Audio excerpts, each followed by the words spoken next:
Hello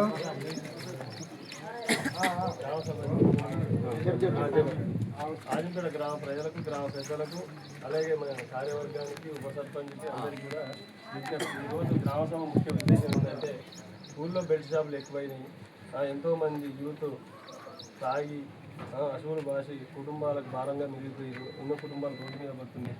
ఆ road మీద పడకుండా మనం ఈ గ్రామ సభ ముఖ్య ఉద్దేశం గ్రామ సభలో తీర్మానం చేసి గ్రామ పెద్దల అందరి సహకారాలతోటి ఆ బెల్ట్ షాపులు క్లోజ్ చేసి మనం ఎలాంటి లిక్కర్ లేని గ్రామ పంచాయతీని చేసుకోవాలనే ముఖ్య ఉద్దేశంతో గ్రామ సభను ఏర్పాటు చేసాం.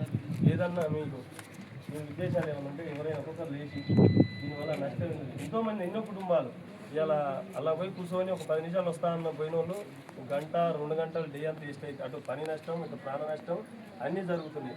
కావున ఈ బెల్ట్ షాపులు బంద్ చేస్తేనన్నా ఎంత లేదన్నా ఒక అడగుడు పోయాడు అంటే కొంత ఎంత లేదన్నా టైం పడుతుంది. అంత ఇలా రోజు ఏదైనా తాగడాడు తగ్గుతారన్న ముఖ్య ఉద్దేశంతో గ్రామ సభ పెట్టి ఆ బెల్ట్ షాపులను నిషేధించాలని ఈ గ్రామ సభను ఏర్పాటు చేసినాం. ఎవరికన్నా ఎలాంటి ఏ విధమైన అది నెగిటివ్ ఆర్ పాజిటివ్ ఏమన్నా మాట్లాడాలన్నా లేచి ఒక్కొక్క సభ్యులను ఒపీనియన్ చెప్పాలని విజ్ఞప్తి.